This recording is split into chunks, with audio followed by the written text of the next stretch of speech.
O cemitério, na verdade, é o maior contador de histórias das cidades, porque todas as histórias passam por ali. Vou em túnel assombrado, casa abandonada, cemitério. Chegou a ver algo? Vi uma massa escura, como se fosse alguém com um terno preto. Se você pudesse conversar com algum morto, quem que seria? Ele tinha feito uma promessa de que se ficasse rico, ele tinha prometido a primeira filha como noiva ao demônio. É um pacto com o diabo. O ditado, né? Podre de rico era o cheiro dos ricos que apodreciam dentro das igrejas. Vem daí esse ditado? Vem daí esse ditado. O sobrenatural tem uma linguagem, um magnetismo único. Ele pode ser religioso, ele pode ser no entretenimento. O sobrenatural tem esse poder. E aí um coveiro vive uma experiência muito estranha. Ele tem a percepção de que essas sepulturas, essas 13 sepulturas, emanavam gritos muito agoniados, reproduzindo um pouco o que eles teriam vivido no Joelma.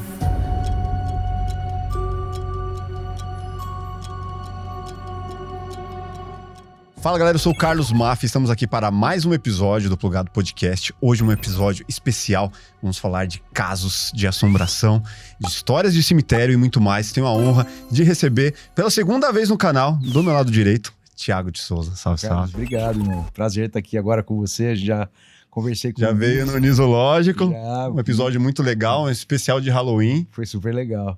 Aí o Niso é sensacional e, poxa, tava faltando mesmo. Bater um papo. Peguei o contato com ele e falei, pô, vamos fazer mais uma vez, falar de assombrações. E a gente tem feito, né, essas histórias com Luciano Milite, Daniel Pires, contando casos reais seja de assombração e coisas que assustam, e as pessoas têm gostado bastante. E ninguém melhor do que você para contar essas histórias. Prazer, você que tá no cemitério direto, né? Direto. Eu tenho feito um périplo nesses lugares e por onde essas histórias ocorreram. E não só histórias de assombração, me interessa muito as histórias de assombração, porque eu acho que elas têm uma conexão com a história regular de cada cidade, né? Uhum. Se a gente não tem um grande trauma, não tem um acontecimento marcante para aquela comunidade, não tem história de assombração. Sim.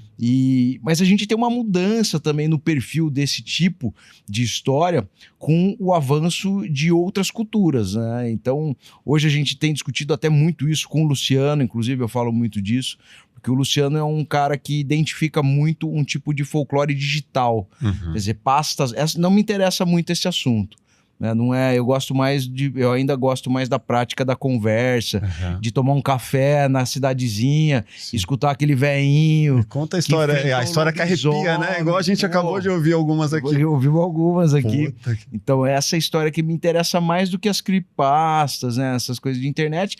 Não que elas não tenham valor, sim, e não mereçam ser observadas também à luz disso, porque a internet também é um palco de debates, de propagação, de informação, de histórias, mas eu gosto mesmo do cafezinho, do cheiro de café, do medo ali com a poeira subindo, a noite iluminando as coisas, eu adoro isso.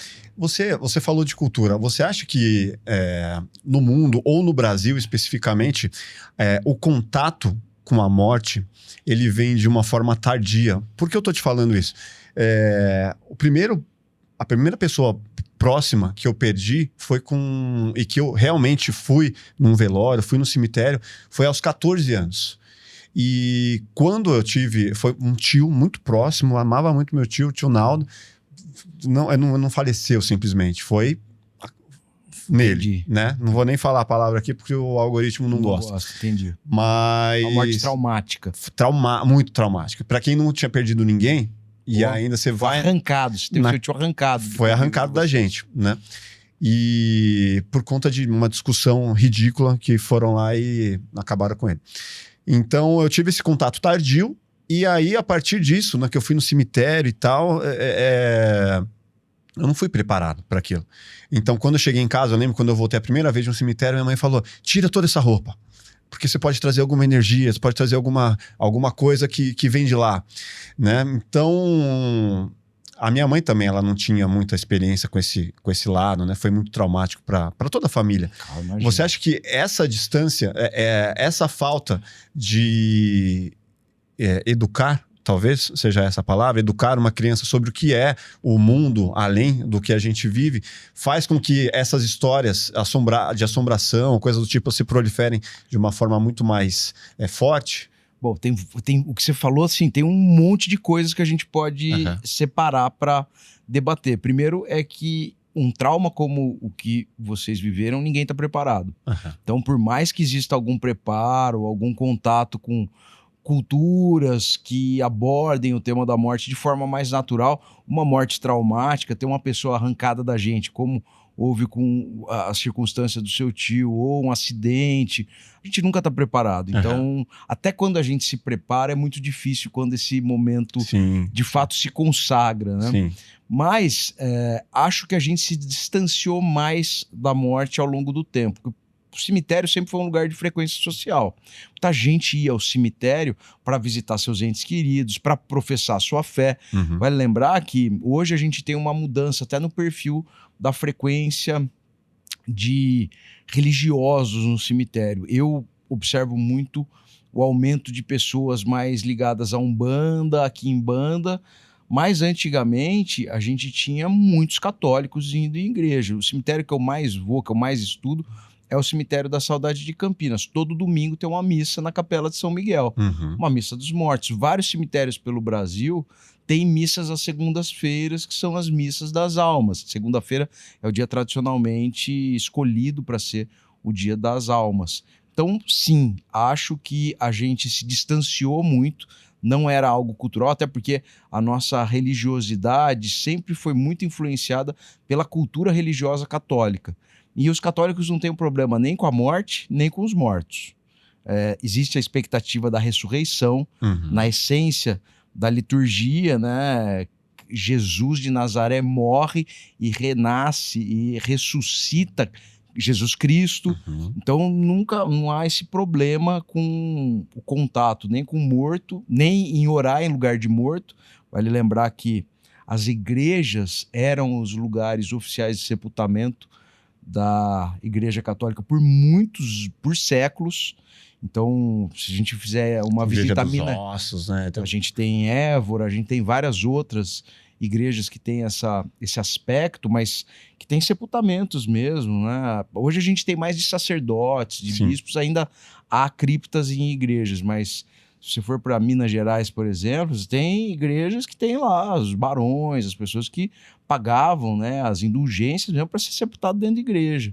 O ditado, né? Podre de rico. Podre de rico era o cheiro dos ricos que apodreciam dentro das igrejas, que quem tinha mais recurso... Vem daí esse ditado? Vem daí esse ditado. Puta, não sabia disso. Uma das origens desse ditado é isso, podre de rico. O cara é podre de rico, porque ele ficava muito próximo, ele era sepultado num lugar que tinha frequência de muita gente sentia o cheiro de sua carne apodrecendo perto dos altares, então é daí que vem a expressão. Mas acho que a gente se afastou mesmo, acho que você tem razão, a gente se afastou desse... a morte também foi colocada como um castigo, porque como a gente vive uma vida muito materialista, quando você morre, você perde tudo que você construiu. Se você só construiu isso, quando você morre, você perde tudo. Se você construiu afetos, laços fraternos, evidentemente, não desgraça. A galera fica lembrando de você. Mas a gente fica mais tempo aqui e a gente acaba gerando um patrimônio que atravessa só essa ideia patrimonial financista ou materialista. Mas você acha que com os antigos era diferente esse tratamento? Por exemplo, eu te dei uma visão do que a minha mãe fez, né? Minha avó já era mais além, assim, não fica repetindo o nome do morto, sabe? Tinha umas coisas assim, umas histórias da vovó. Isso é tradição, né? Não tem problema também. Acho que tá tudo bem. Eu acho isso lindo. Eu não acho que isso seja um problema em si. Acho que isso é tradição. Isso é bonito também, porque esse era um mecanismo de defesa que sua avó acreditava ser eficaz para você, para sua vida, e que a gente não faz hoje. Seu avô e sua avó hoje não contam mais nada para a gente. Os nossos morreram, mas os jovens não buscam mais os avós e os avós para exatamente enfrentarem as suas demandas cotidianas. Então, eu acho isso lindo. A sua avó falar isso para você, eu acho maravilhoso. Concordar ou não sei. É dela, entendeu? É o jeito dela de enfrentar, é o jeito dela de enfrentar esse medo. O medo de ficar sem a pessoa, ou então o medo de ser assombrado por aquela pessoa. Isso é maravilhoso.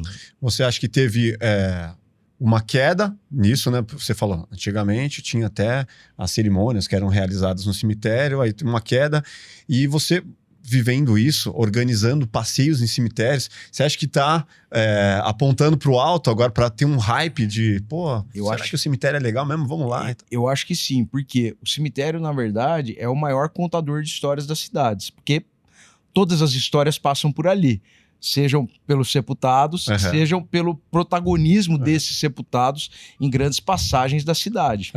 Então, o cemitério, ele tá com um acervo de histórias à nossa disposição, e não apenas de histórias, mas de conjuntos escultóricos, de memória religiosa.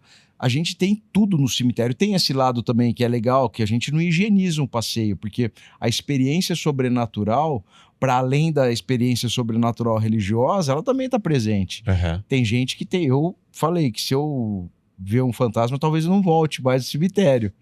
Mas, brincadeira à parte, quem vê um fantasma, por outro lado, resolve uma das questões existenciais mais presentes na humanidade desde que ela identificou sua consciência, que é: existe vida após a morte. Isso, se a gente tiver essa certeza, olha, acredito que mudamos muito o jeito de viver. Total. Sabendo que existe outra coisa, sabendo que a gente não precisa exaurir tudo aqui, porque haverá um outro momento, e também de que a gente vai levar para o outro lado as consequências de tudo que a gente fizer.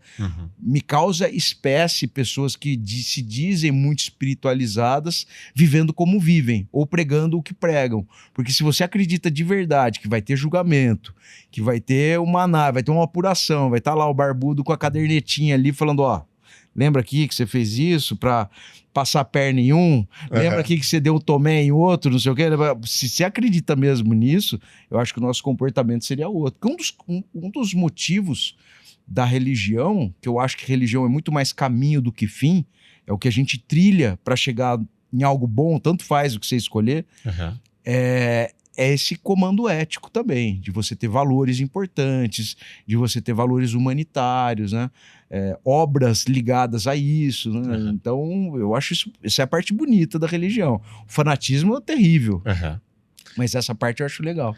Mas vamos lá, as pessoas querem ouvir histórias assustadas, que o pessoal quer ter medo. O que você já vivenciou de mais assustador nesses passeios aí? Ou recentemente alguém te contou uma história em um desses passeios, ou não, e nas suas investigações mesmo, cara, que realmente você fala assim: porra, você é cético, né? Eu sou bem sério. Eu acredito muito que, se existe um sobrenatural, ele é discreto. Ele não é o que todo mundo fala. Eu acho que a gente precisa estar em silêncio, acho que precisa estar concentrado, a gente precisa estar observando, ter atenção com as coisas que acontecem no seu entorno, não em aflição, não desesperado. Quer dizer, história pessoal com medo... Tenho algumas. Você tem? Pessoal? Pessoal. Então me conta uma, pelo amor de Deus. Uma que vou começar da origem, então. Talvez muita gente me pergunta, porque eu vou em túnel assombrado, casa abandonada, cemitério. E, pô, a pergunta: qual foi o lugar mais assustador que você já foi? O meu é o meu quarto. Para mim, não tem lugar mais assustador do que o nosso quarto. Primeiro porque a gente, na hora que deita no travesseiro, todas as nossas aflições alcançam a gente. Porque você tá paradinho ali, elas vêm todas. Mas... Não é bem o quarto, né? É a sua própria cabeça. É a sua cabeça, É verdade, é a sua própria cabeça. Mas eu vivi uma experiência muito ruim em uma semana, mais ou menos, quando eu era adolescente, ou quase perto da vida, da fase adulta. Devia ter uns 16 anos, assim. Mas foi uma semana. Foi terrível, foi tenebrosa, que eu tive praticamente a semana inteira paralisia do sono. E rolava uma coisa meio escalada.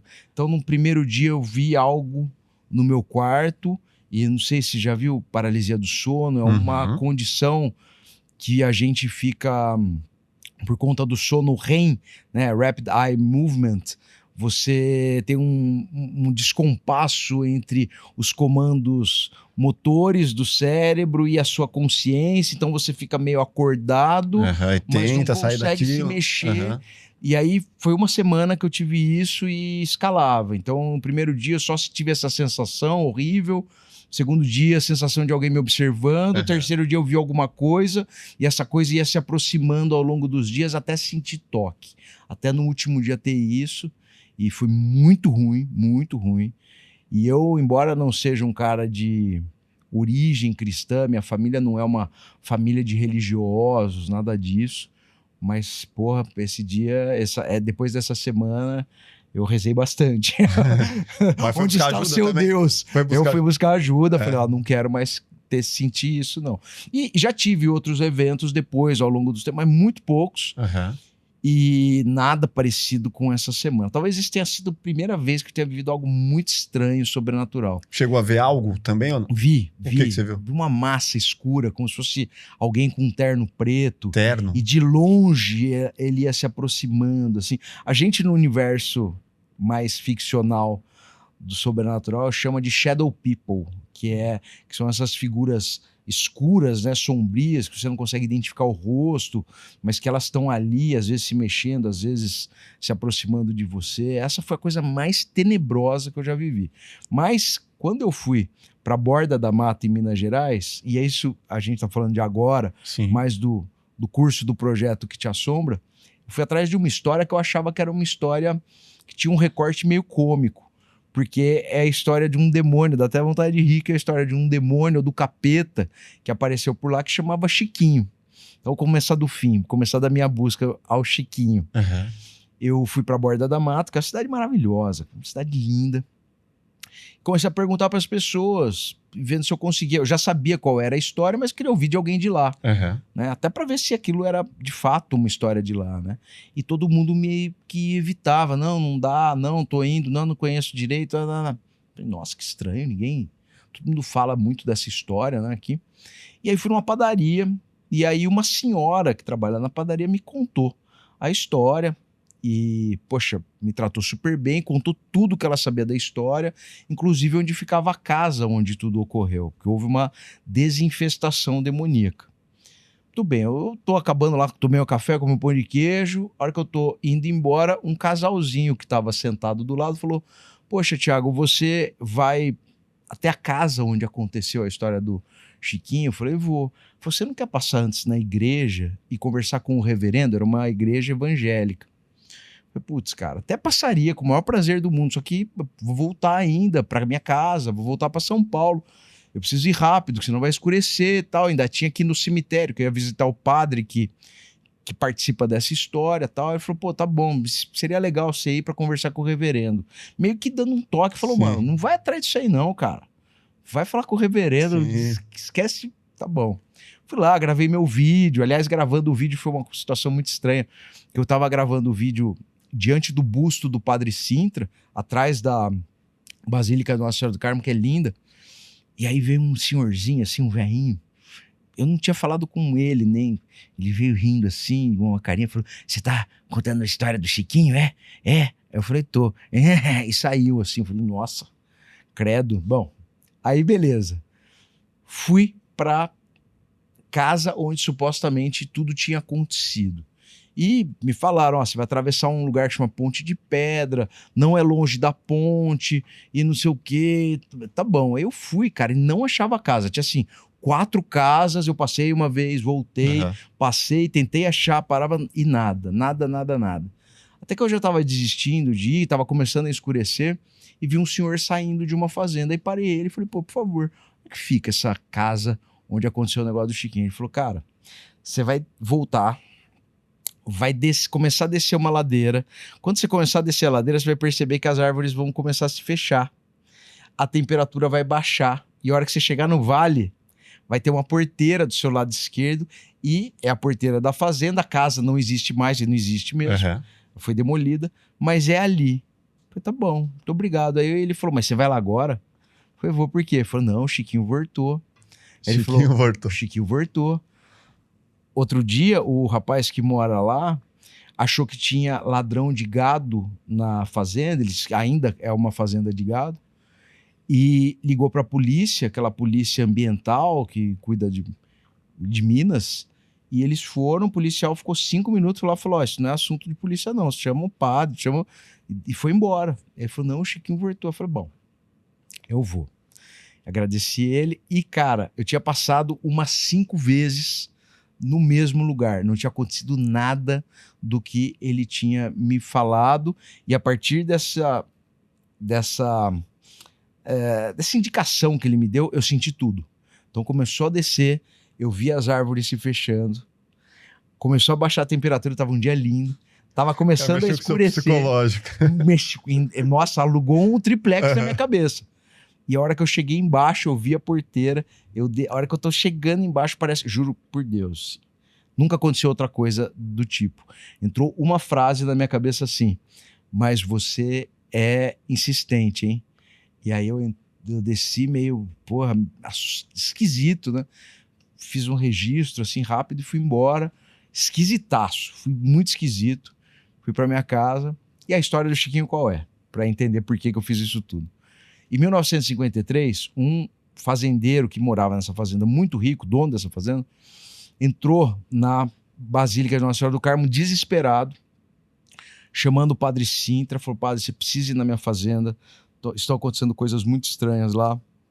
No começo, os bichos ficavam agitados, depois a gente começou a ver vulto, depois a gente começou a ver os bichos agitados com vulto e com xingamento, até que a gente viu uma figura lá muito estranha, não conseguimos decifrar o que é, mas é algo, não é desse mundo.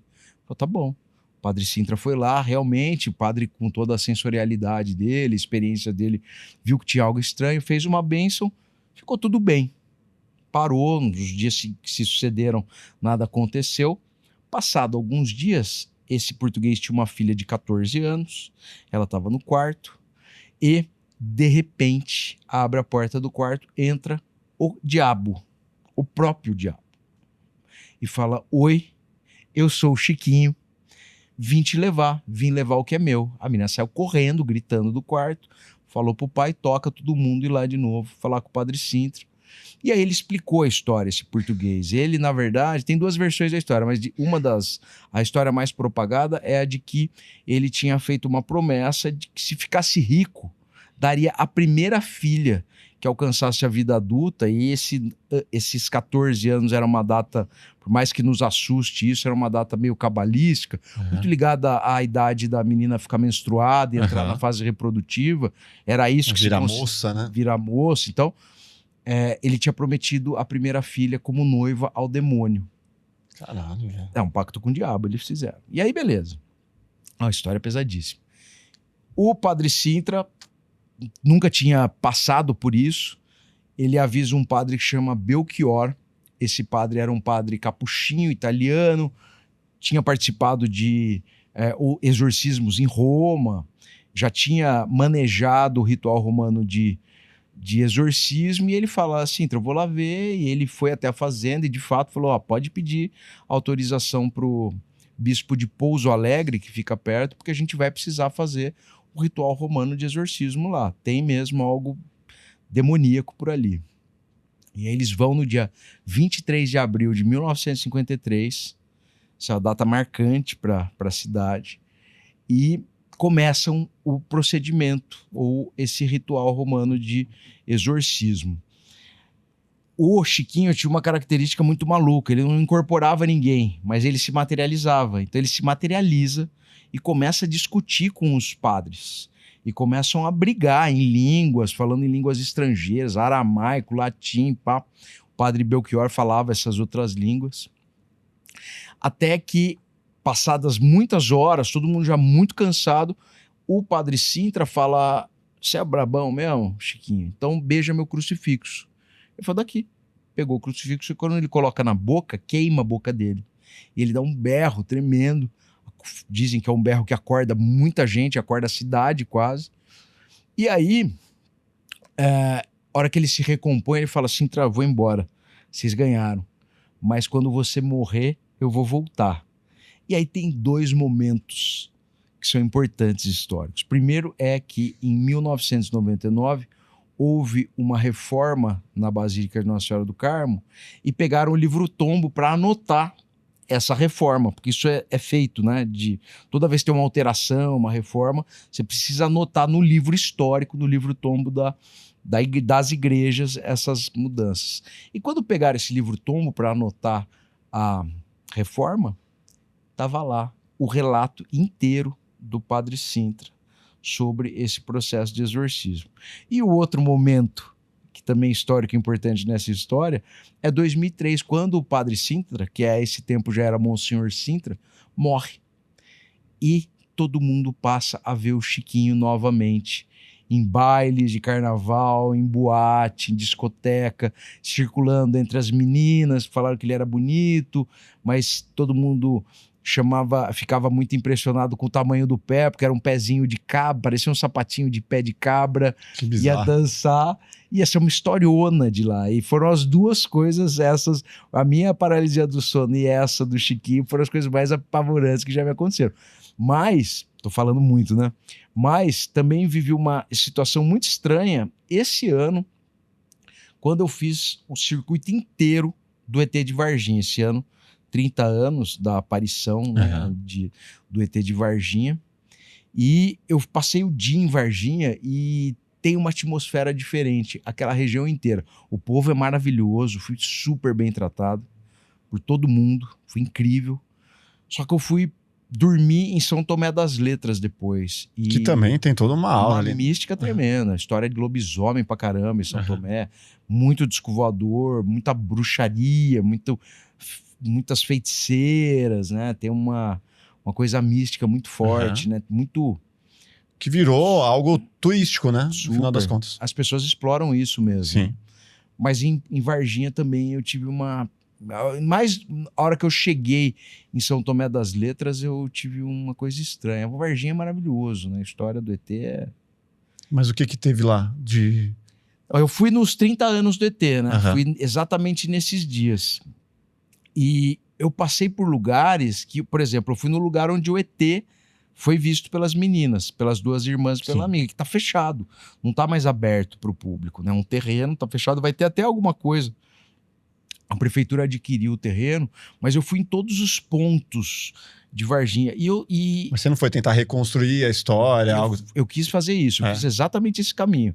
Eu cheguei em Varginha, então eu passei por um entroncamento de estradas, porque o primeiro cara que viu o ET era um piloto de ultraleve, que acho que chamava Carlos também, e ele estava indo para um encontro de pilotos e vê algo caindo, e na hora ele não conseguiu identificar o que era. Ele vai até o lugar da queda, ele achou que era uma aeronave.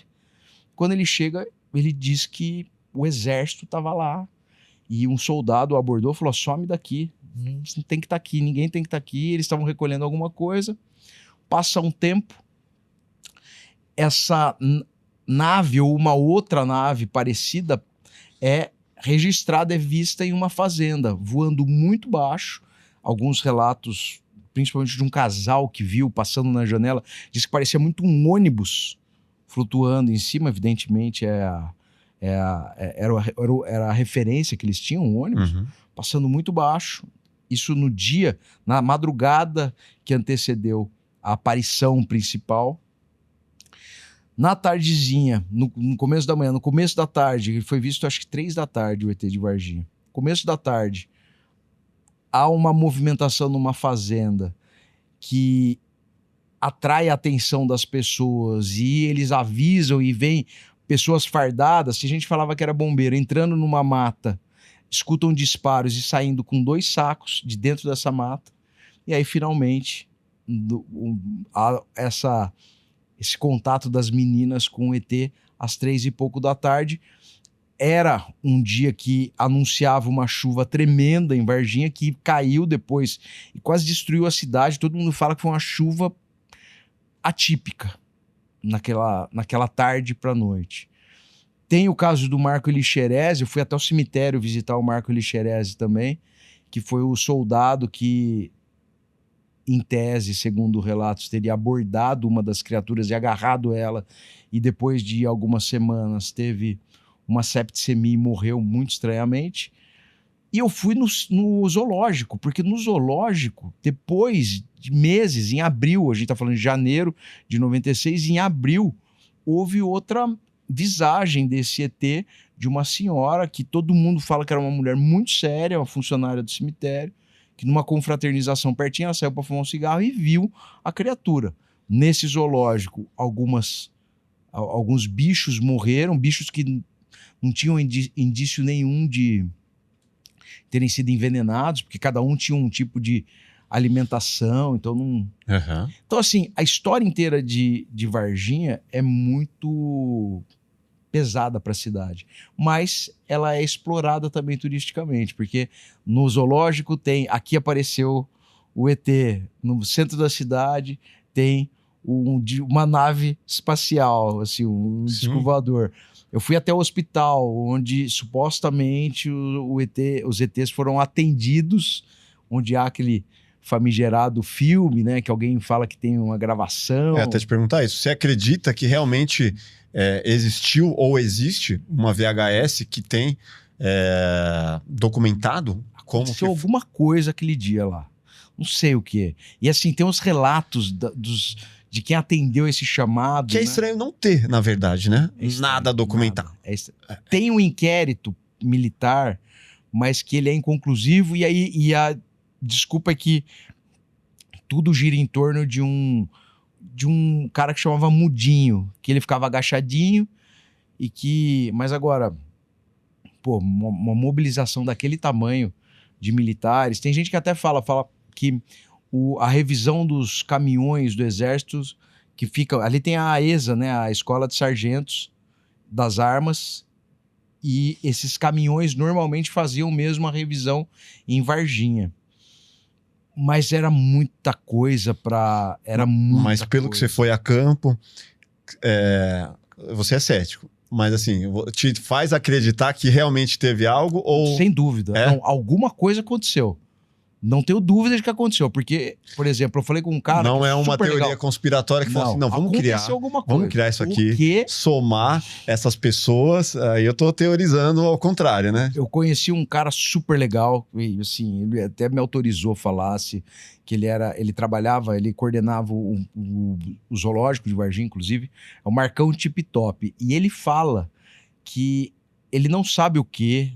Ele até tem uma teoria de que eram intraterrenos, na verdade. Sim. Porque lá também... Que na VHS falaram que pareciam intraterrenos. Porque o que contou aqui. O que acontece? Lá existe essa... A gente está muito perto, 60 quilômetros de São Tomé. E cavernas, tem muito essa ideia de cavernas, de ligações, de criaturas estranhas que saem das cavernas e tal. Então todo mundo falava isso. E os teóricos da conspiração dizem que essa suposta nave que caiu em Varginha estava indo para São Tomé das Letras. A direção que ela seguia era essa. Então caiu, ninguém sabe. Tem gente que fala que foi atacada, né, por caças em outros países e que aí ele caiu aqui ou aqui mesmo. Vai longe a história. Vai embora, né? Mas não cessa, né? E não cessa. Aconteceu naquela cidade. E foi um fato tão marcante que mudou completamente. Varginha era uma cidade muito conhecida por ser um porto seco de café. Então, os cafés eram beneficiados em Varginha para vir para Campinas e para Santos. Cara, mudou. Quer dizer, hoje Varginha é a cidade do ET. Tem o Museu do ET em cima, que não tem nenhuma relação imediata como um spot, né? Como um hotspot de aparição dele, mas fica no alto de uma... E explica tudo. Quer dizer, alguma coisa aconteceu. E tinha um histórico nos anos 70... de aparições em Varginha mais acentuadas, assim. Tinha história? Não teve um caso de Varginha. Esse não foi o primeiro caso em Varginha. Olha, não sabia. Nos anos 70 teve uma grande movimentação de OVNIs na cidade, que foi registrada, inclusive, pela imprensa. Eu tô falando porque nesse museu tem a matéria na época. Mas é sensacional, quer dizer, uma história que ganhou um espaço no mundo, né? Essa atmosfera que você sentiu lá, que é algo diferenciado, você já sentiu algo parecido em algum dos cemitérios que você já visitou pelo mundo? Ou até mesmo em alguma cova ou em alguma dessas como que é o nome desses sepultamentos, mausoléus, tem alguma relação com a energia ou é totalmente diferente? Eu não sou um cara religioso, né? Ou então convertido a alguma religião. Virei devoto de Santo Expedito agora. Adoro a história dele, acho que é uma mensagem importante. Santo Expedito é um santo ele é o santo contra a procrastinação e tem tudo a ver com a minha fase de vida, de você precisar fazer e de não deixar para hoje, né? Ele pisa no corvo, que é o demônio que fala cras, amanhã, e ele tá com um crucifixo escrito hoje. Então ele vence a procrastinação, acho que isso para mim tem me ajudado bastante na minha vida. Então, mas eu não sou um cara religioso, não fiz crisma, não fiz nada disso. Eu fui num lugar que me marcou muito, que foi a necrópole do Vaticano. Embaixo do Vaticano, embaixo da igreja de São Pedro, da Basílica de São Pedro, tem uma antiga necrópole que era contígua a um circo de Calígula. Então, foi ali que foi construída a Basílica... Círculo de? Calígula, do lado, um circo de Calígula, porque sempre houve em Roma esses circos o pão e circo que a galera fala, muito marcado pelo próprio Coliseu, mas sempre houve, né? Morte, disputa, luta. E aí, ali há uma necrópole que servia mesmo as pessoas até que morriam nesse circo. Os romanos não enterravam em cemitérios como a gente, né? Os coemitérios, que significam dormitórios, não existiam ainda. Eles tinham as catacumbas. E os romanos eram incinerados. Não era exatamente uma cremação, mas é um tipo de cremação. E quando eu fui na necrópole agora do Vaticano, que é um lugar meio inacessível, é difícil ir, não porque... eu sou fodão, não é por isso, é porque eles têm 10 grupos de 12 pessoas por dia, então são 120 pessoas, tá certo? Conta, tá, né? 10, 12, 120 pessoas, ruim de matemática. Tá fácil essa. Essa tava fácil, mas eu sou ruim de matemática. Então são 12 pessoas por dia, cada um desses grupos com uma língua, então você escolhe o grupo, se tiver no seu dia o grupo português vazio, você vai. Se não tivesse, não vai. Então você fala, eu quero ir em alemão. Aí você não vai entender nada, é um padre alemão. Então a gente deu sorte de conseguir ir no dia, mandar o e-mail e ter no dia que a gente podia ir. Então a gente andou por toda essa necrópole que fica embaixo da Basílica. E o fim desse passeio é diante dos ossos de Pedro.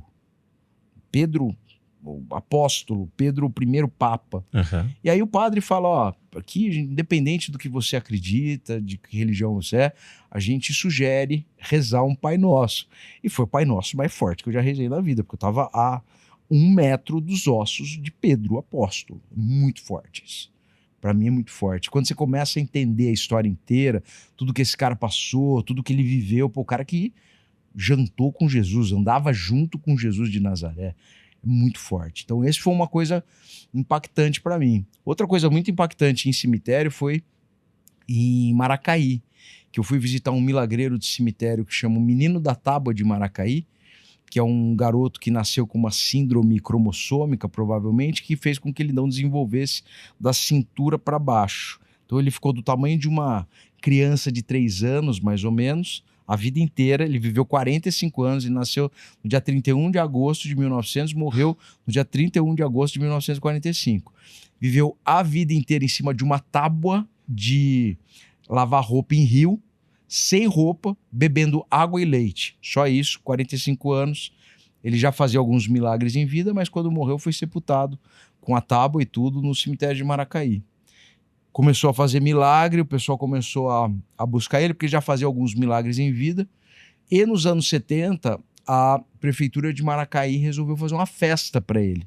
Porque era tão grande a devoção, tinha tanta gente, principalmente no último final de semana de agosto, que é a data do aniversário da morte, começou a encher. Esse dia eu fiquei muito tomado também, porque eu nunca tinha visto algo que, aos olhos do mundo, seja tão insignificante. Falavam um milagreiro de cemitério. Não é a festa de Aparecida, que é Nossa Senhora Aparecida. Era um milagreiro de cemitério, que eu estudo, eu valorizo, Mas eu e mais 3 caras no mundo. Mais ninguém. E eu ver tanta gente viajando para Maracaí.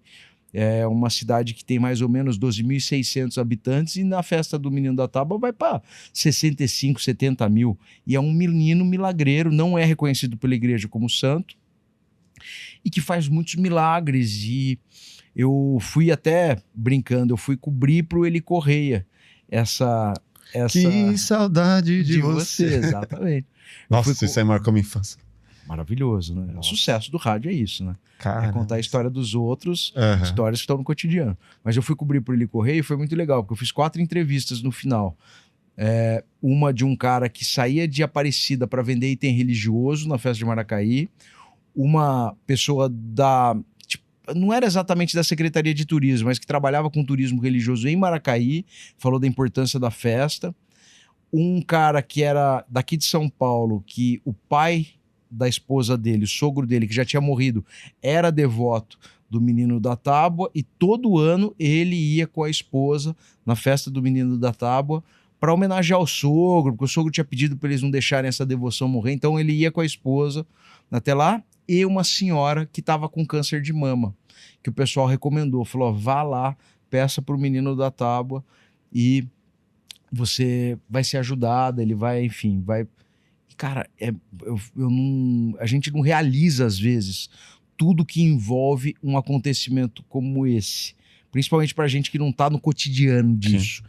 E é impressionante a força do turismo religioso e como isso dialoga com esse sobrenatural que me interessa, que é o sobrenatural do cotidiano. Não é o sobrenatural do espetáculo. Que nem tudo que eu falei pra você é coisa vivida pé no chão. Sim. Entendeu? Ali.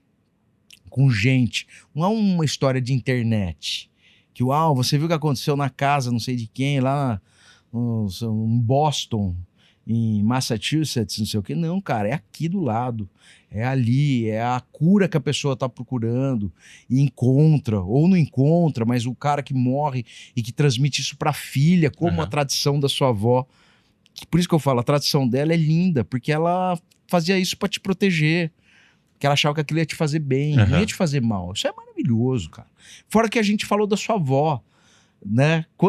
Olha, a partir dessa experiência, eu não sei quantas vezes você lembra da sua avó em algum podcast, por exemplo. Pouco. Bem pouco. Pouquíssimas. Então, em 5 anos de podcast, poucas talvez vezes. umas 3 vezes, não sei. Umas 3 O Plugado mudou, e não só de endereço. Agora, além do estúdio audiovisual, temos espaço para eventos corporativos de até 32 pessoas. Em parceria com a Agence, estamos na Berrini, grande centro corporativo de São Paulo. A gente produz vídeos corporativos, podcasts criativos, faz lives e agora também temos um painel de LED fixo de 8 metros de largura que nos permite criar diferentes cenários e atmosferas. Estamos prontos para receber seu encontro corporativo e produzir seus conteúdos. Esse é o Plugado, um novo espaço, mais possibilidades e a mesma essência. Vem produzir com a gente.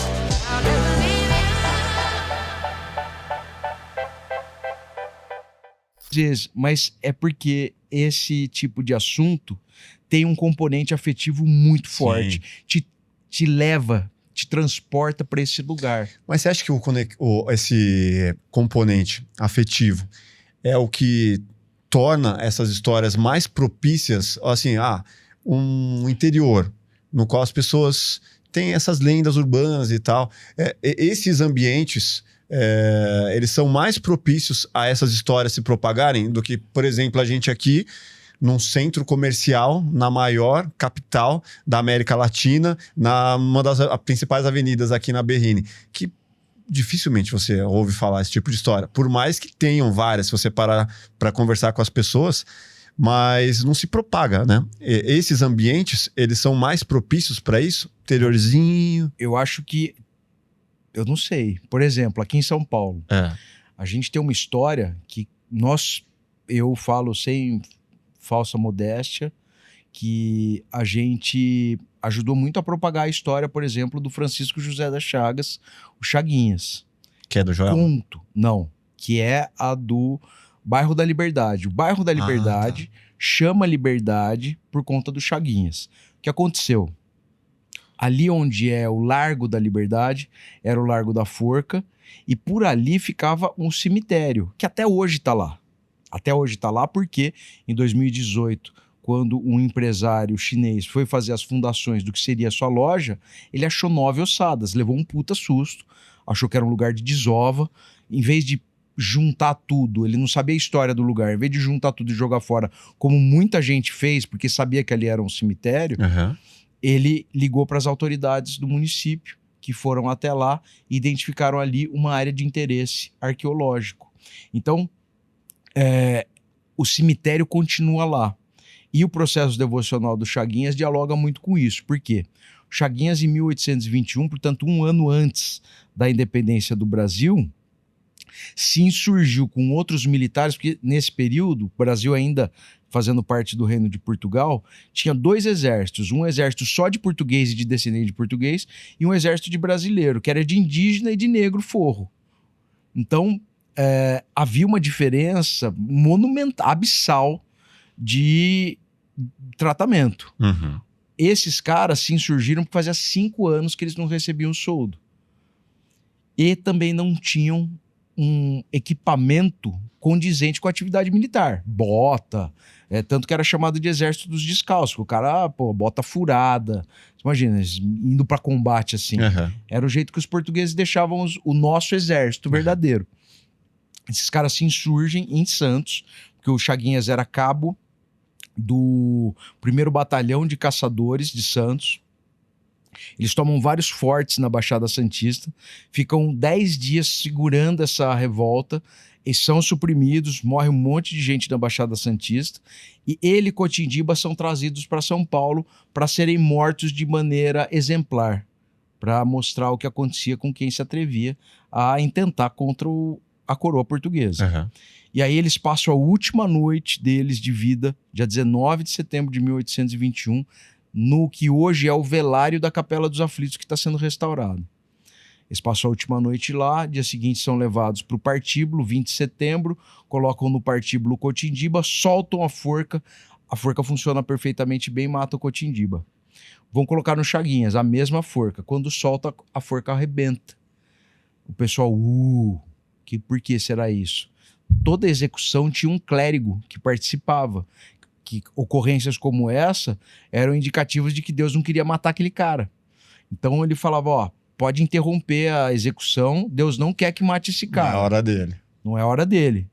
Vão falar isso pro comando do exército, o cara fala, não, esse aí tem que matar. Bota outra corda lá. Quer ver que é? Vamos tentar de novo. Soltaram de novo. O que aconteceu? Arrebentou mais uma vez. O povo que gritava clemência passou a gritar liberdade. Liberdade, liberdade, liberdade, liberdade. Os portugueses falaram, não, esse cara tem que matar. Reforçaram uma tira com uma tira de couro, a forca, soltaram, e aí tem 2 versões. Uma de que a forca arrebentou pela 3ª vez, a outra que depois de um tempo soltaram ele e mataram ele a paulado.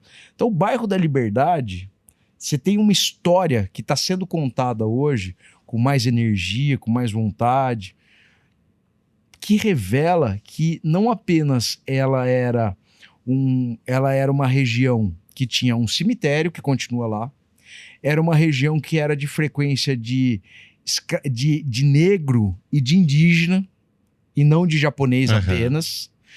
E tem essa história mística que oferece ao bairro um tipo de encantamento muito forte, que é de você ter uma devoção de um cara que podia ter... a gente agora, em abril, celebrou Tiradentes. Uma história muito parecida com a de Tiradentes. Por que de Tiradentes a gente conta e essa a gente não conta? Será que era porque ele era negro? Essa era a razão maior da gente não contar a história do Chaguinhas? Por que ele não é um herói nacional? Ele exigiu equipamento para o exército brasileiro, não para o exército português. Ele brigou com o exército português. Um ano depois, os portugueses ou eram absorvidos pelo Brasil que nascia, ou era expulso daqui. Quer dizer, o cara fez isso um ano antes da independência do Brasil. Por que a gente não sabe a história desse cara? No centro de São Paulo. Então, na verdade, eu acho que o cotidiano frenético, às vezes, nubla a nossa visão, ou então começa a cobrir de camadas de concreto, ou dessa loucura do dia a dia que não deixa a gente ver. Mas elas estão aí, as histórias. Diferente do interior, talvez, que as pessoas tenham mais tempo. Uma vida mais pacata, né? Que tem tempo para contar causos, né? Contar histórias, passar de pai para filho. Exatamente. Assim, às vezes você tá na loucura, né? De simplesmente, precisamos produzir, precisamos ganhar dinheiro, né? E aí essas histórias vão se perdendo. Vão ficando de lado. Mas o que é muito... E você vai se tornando mais cético, né? Completamente. Até porque o que você tem como busca na vida é o material, é o concreto, não é isso. De você falar... Eu gostei muito do exemplo que você usou da sua avó, por isso que eu tô falando toda hora. Porque esse, para mim, é o indicativo de muito cuidado, de muito carinho. É muito bonito isso, eu acho. Uma tradição familiar. Sim. Não adianta eu vir aqui falar pra você, cara, imagina, não se preocupa. Cemitério é um lugar de boa. Um monte de gente fala, tira, porque tem as bactérias, não sei o quê. Não adianta eu falar isso contra contra um comando que a sua avó deu pra você, essa sabedoria dela. E ela deu pra você com um componente muito forte de segurança, que ela fez isso pra te proteger. Era o jeito que ela tinha pra te proteger dessas coisas que ela identificava lá. Ainda falando de São Paulo, o Joelma é um dos casos muito famosos, né? O que você tem do Joelma? O Joelma tem algumas atualizações agora, muito boas, principalmente sobre uma das histórias que decorreram disso. Bom, o Joelma, para quem não sabe, Edifício Joelma, no dia 1º de fevereiro de 1974, mais ou menos 8h45 da manhã, a partir de um curto-circuito no ar-condicionado no 12º andar. E eu falo isso porque o Joelma tem 6 andares de garagem, então ele começa a ser ocupado mais no alto. E o que dificulta as pessoas, o que faz com que ele seja muito mais povoado. Sim. E o que faz com que também a dificuldade das pessoas, principalmente para cima do 12º andar, tivesse para fugir. Sim. Então, começa um incêndio, o prédio... Centro antigo de São Paulo, né? Para quem não conhece. Isso. Há 2 anos, né, de 1974, houve o incêndio do Andraus, que também era um prédio emblemático, de vanguarda arquitetônica, que pegou fogo também de forma muito agressiva, inspirou o filme Inferno na Torre, um filme americano, que as imagens foram muito fortes, foi um dos maiores incêndios do mundo na época. Morreram 16 pessoas, que é bastante gente. E aí, quando o Joelma é inaugurado, muita gente fala, mas e aí, vocês estão prontos para o incêndio? Se tiver um igual, imagina que tá... E, na verdade, foi um fracasso completo o enfrentamento do incêndio do Joelma. Quase 200 pessoas morreram, tem 181 mortos. É muita gente, 181 pessoas mortas uma vez. É muita gente. Não tem IML em São Paulo hoje se morrerem 181 pessoas. Não tem. É muita gente em qualquer tempo. Isso aqui para acidentes aéreos, assim, né? Digamos. É isso.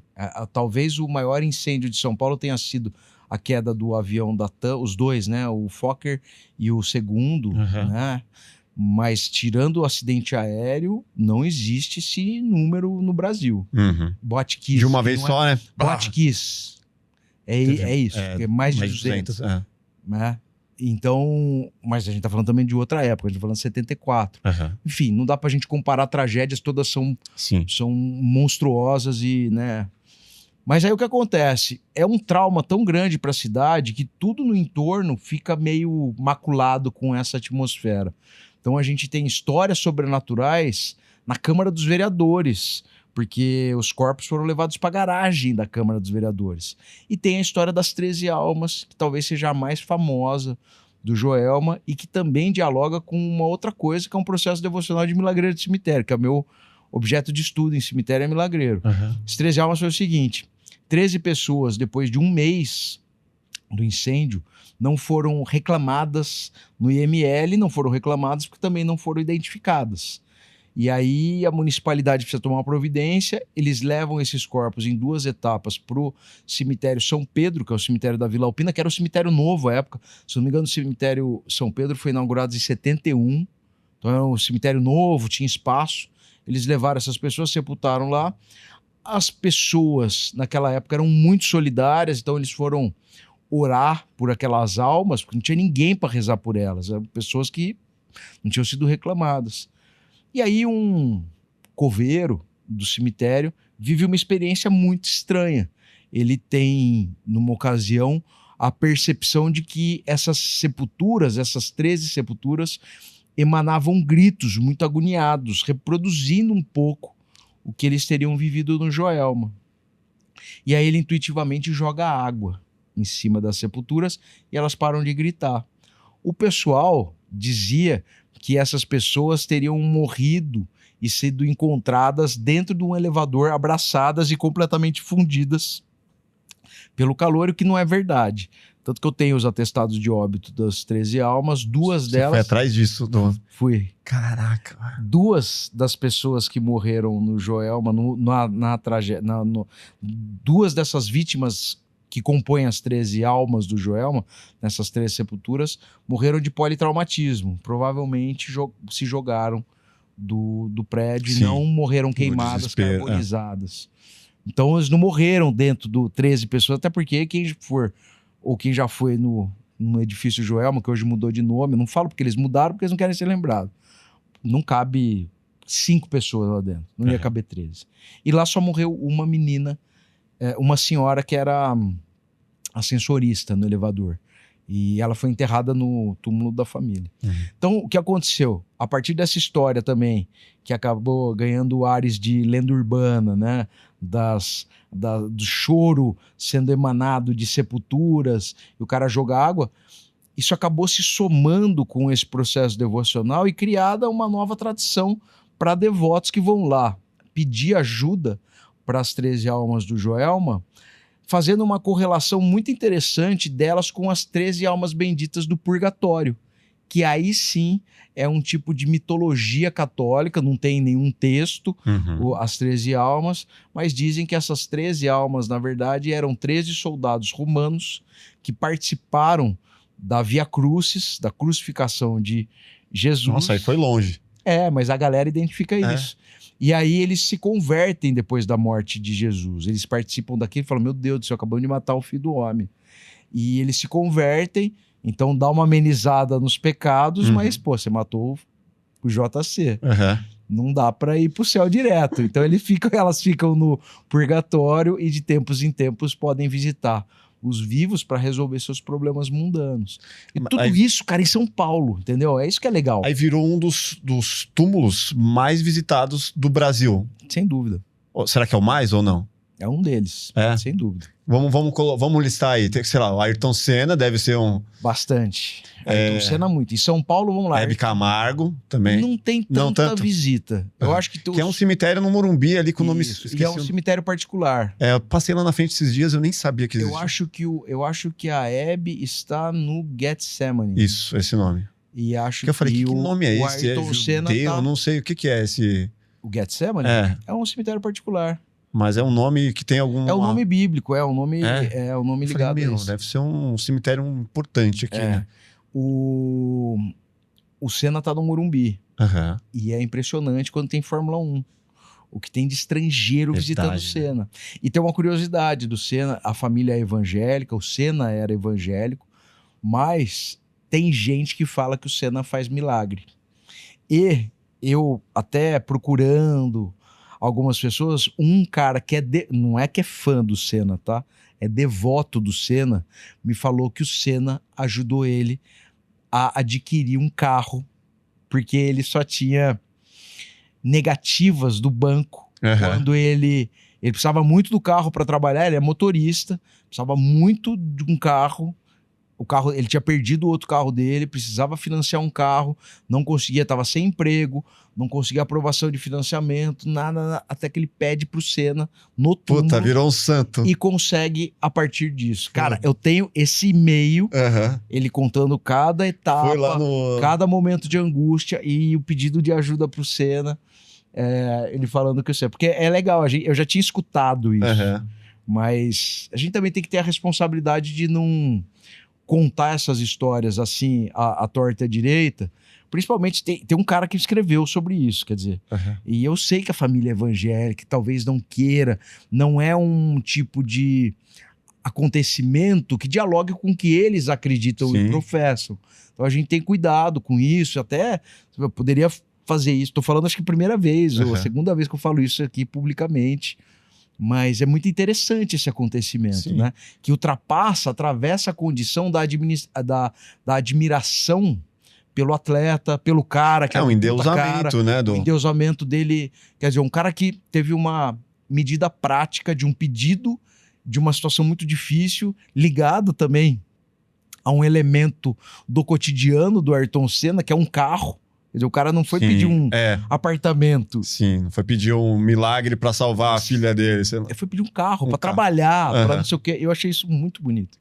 E aí, voltando ali nos mais visitados, talvez o dos Mamonas também. Mamonas, bastante visitado. Mas eu acho que agora teve um período maior. Porque a gente teve uma época... Por isso que para falar de mais visitados, a gente tem que fazer um recorte cronológico, né? E a gente teve poucos túmulos visitados durante a pandemia. A gente tem um aumento muito grande de busca dessas personalidades, porque também, se por um lado é interessante a gente falar disso, aumentar o fluxo de pessoas para proteger os lugares, tem muita gente se aproveitando disso para fazer conteúdo estranho, que eu não gosto. Teorias bizarras, né? Tem um monte de oportunista também nesse universo. E vira comercial também, né? Super. Tem gente que faz propaganda em túmulo. Tem gente que faz propaganda com a imagem, o nome da pessoa que tá morta. Propaganda? Cara, é a coisa mais maluca que tem, assim. A gente ainda não discutiu isso eticamente de maneira séria. Por exemplo, tudo que a gente faço com autorização, converso com a administradora, falo com as pessoas que cuidam dos cemitérios. Todas as abordagens são muito respeitosas, com muito decoro, não tem essa finalidade. Eu pesquiso isso, faço parte da Associação Brasileira de Estudos Cemiteriais. Para alguém falar, pô, esse cara aí tá só explorando essa galera. A gente tem pares que analisam os trabalhos acadêmicos que a gente produz, eu escrevo livro, mas tem gente, cara, que tem uma coisa muito estranha, assim, com a exploração desses espaços. Mas voltando só para os mais visitados, acho que tem isso, e a gente tem outros espaços de enterramento, de morte, de memória, que não são considerados, mas que deveriam ser. Por exemplo, a Cripta da Sé. É uma cripta, onde tem vários sacerdotes importantes da Igreja Católica de São Paulo sepultados. A gente tem o monumento Mausoléu ao Soldado Constitucionalista de 32, no Ibirapuera. Gigante, né? É o maior do Brasil, um dos maiores do mundo, um dos maiores espaços, um dos maiores mausoléus do mundo é o nosso monumento. Tem uma história absurda, né? História absurda. Anualmente ainda é lembrado disso, mas pouca gente sabe. Mais de 700 pessoas estão enterrando. Vai fazer uma corrida no Ibirapuera, não sabe que lá tem. Passa lá todo dia e não sabe, Passa né? lá todo dia. Então você pega um túmulo muito visitado, no Rio de Janeiro, por exemplo. O da Clara Nunes. Verdade. Super visitado. A gente tem em Recife, eu fui agora, a Menina Sem Nome, é uma milagreira, muito visitado. A gente tem vários túmulos pelo Brasil que também são muito visitados. Do Chico Xavier deve ser também. Muito visitado. Super visitado. Muito visitado. A pessoa vai lá, será que normalmente é com o propósito de pedir uma ajuda? Normalmente sim. É igual ir numa igreja que eu vou pedir uma ajuda pro além. Eu vou no túmulo do Chico Xavier, porque, cara, ele tá lá. Os restos mortais dele devem estar lá, então se eu for lá, ele vai me ajudar de alguma forma. Esse é o pensamento? É exatamente isso. Mas essa prática é quase intuitiva. A gente tem os processos, primeiro, de devoções familiares ao longo da nossa existência. Quando o ser humano começa a adquirir consciência e começa a entender o fenômeno da morte, ele começa a zelar pela memória de quem foi. Tanto que esse momento era um momento... Existia um senso de que aquilo podia ter, em alguma medida, uma possibilidade de continuidade, que até os homens das cavernas... Quando começaram a sepultar, não os homens das cavernas, mas os seres humanos, os primeiros hominídeos, os primeiros homo sapiens, eles começaram a sepultar as pessoas com alguns utensílios, porque eles podiam precisar disso em outro lugar. A gente vê isso depois de forma mais acentuada, mais consciente, mais ritualizada com os egípcios. Eu fui num cemitério em Álvares Machado, que é pertinho de Presidente Prudente, que é o único cemitério japonês do Brasil. Japonês. Tem um brasileiro sepultado lá, que é um cara chamado Manuel, que foi defender um japonês numa briga e morreu junto com o japonês. E aí a comunidade japonesa de Álvares Machado perguntou para a família se queria que ele sepultasse lá, eles aceitaram, mas foi o único. E aí é muito interessante, o Obon, que é o Festival dos Mortos dos japoneses, levava muito tempo para ser organizado.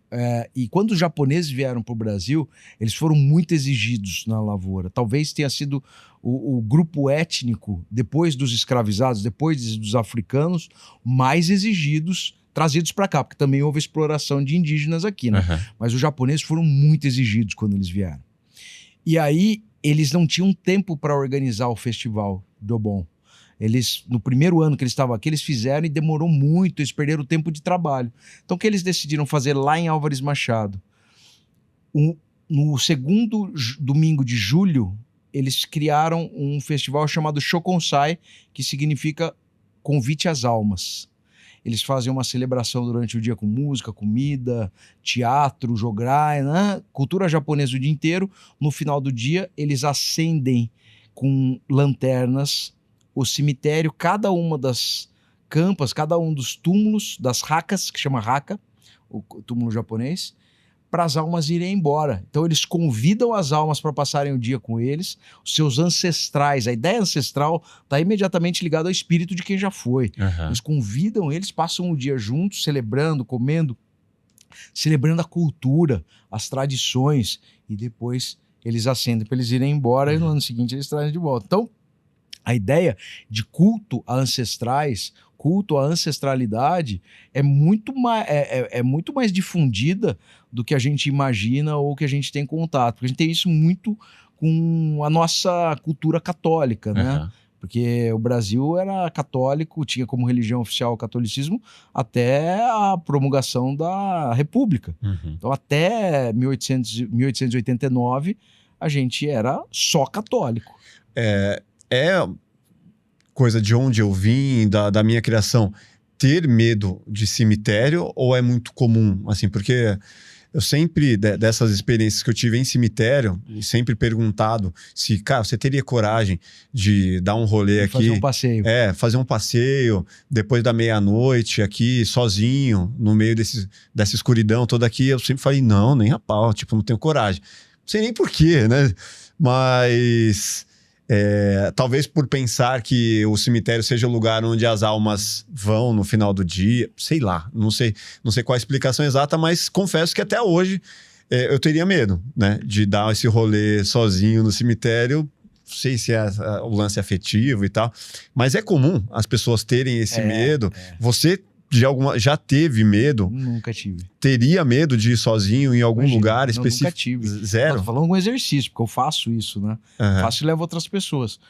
Eu acho que assim, o cemitério, ele é um aparelho sanitário importante. O cemitério é um aliado da cidade, ele não é o inimigo da cidade. A gente precisa dar um fim digno para as nossas carcaças. Uhum. Para o que sobra da sua avó, da minha avó, do meu pai, da minha mãe, do seu pai, do seu pai. A gente precisa dar um fim digno para isso. É direito seu querer cremar ou não. Isso que eu ia falar. Será que a maior dignidade seria cremar? É um direito, é uma escolha. Uhum. Minha avó quis ser cremada. Sim. A minha avó quis ser cremada, o meu avô, que era marido dela, não quis. Eu acho que eu prefiro... Já deixei isso avisado, né? É um direito, mas você pode sepultar também as cinzas. Você não precisa perder esse contato. Você pode cremar e depois ser sepultado. Não, mas o meu vai ser jogado no mar, eu já falei pra família. Tudo bem, tá tudo numa bem. praia que tem a onda. Quer surfar até o último segundo, instante. Mas a gente tem, então, que o cemitério é um aparelho... A gente teve, cara, sepultamos 700 mil pessoas na pandemia, e se não tivesse cemitério, como é que ia ser? Teve país igual a Bélgica que colapsou. Uhum. Aqui, o serviço funerário de várias cidades, de todas as nossas cidades, seguraram um BO imenso, né? Então, o cemitério ele precisa ser cuidado nessa dimensão, precisa ter não apenas fiscalização, mas também trato sanitário, estratégias para não tornar o cemitério um risco biológico para o necrochorume avançar lençol freático. Claro que precisa, mas, cara, como tudo na vida, a gente precisa cuidar, entendeu? Mas ele é um parceiro nessa dimensão. O cemitério é um lugar de despedida, onde a gente exercita os nossos rituais de luto, que a gente fala pouco. e cada vez menos. A gente não se livra de alguém que morreu. Então você fala, pô, pra mim velório tem que ter 15 minutos, pra que ficar sofrendo? Tem um sentido ficar sofrendo, tem um sentido para você assimilar aquele acontecimento. Você vê que a pessoa partiu, a sua cabeça processa aquilo, seu psicológico processa aquilo. Você não pode, as pessoas não são apagadas da nossa vida como se não... Tem que viver o luto, né? Viver o luto é importante para você seguir em frente, para você continuar com força de honrar aquelas... a história de quem já foi, literalmente, porque senão você vai falar, não consigo falar disso. Choro, fico 3 horas, não consigo falar do meu pai porque não fui, não quis ir...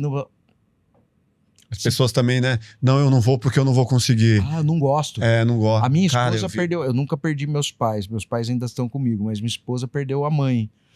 E ela era uma dessas pessoas que não gostava de ir no velório dos outros. Fala, não gosto, não quero, me sinto bem, vou lembrar de quem era do jeito que era bom. Tá, joia? Essa era a frase dela. E quando morreu a mãe dela, ela falou, eu não imaginava o como era importante você receber o abraço de alguém querido, de alguém que dividiu experiências com a minha mãe, que era a mãe dela que morreu. Era muito... Ela falou, eu nunca mais vou deixar de ir no velório de alguém, porque eu vivi a importância disso. Então, aconteceu recentemente com os primos da minha esposa que não foram no velório da avó.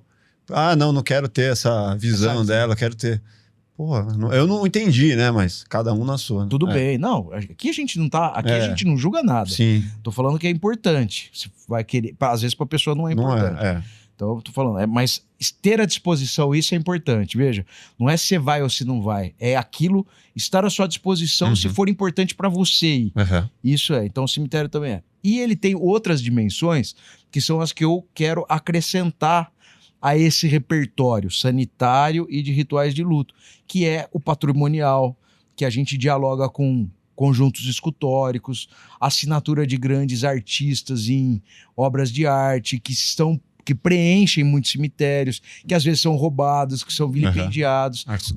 A gente acessar biografias de pessoas que tiveram vidas virtuosas, que protagonizaram seus tempos e espaços, a gente acessar as histórias de assombração, porque elas também são um patrimônio, não apenas do cemitério, mas das nossas comunidades, porque são experiências humanas que traduzem um monte de coisa. Uma história, por exemplo, no cemitério da Consolação, que é do coveiro que morreu durante o sepultamento de uma parente do Matarazzo.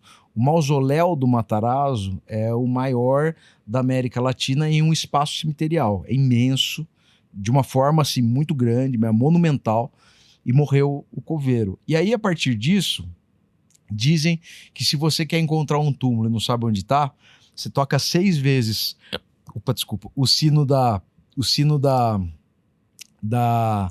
capela e ele aparece para você e te leva até o túmulo que você está procurando.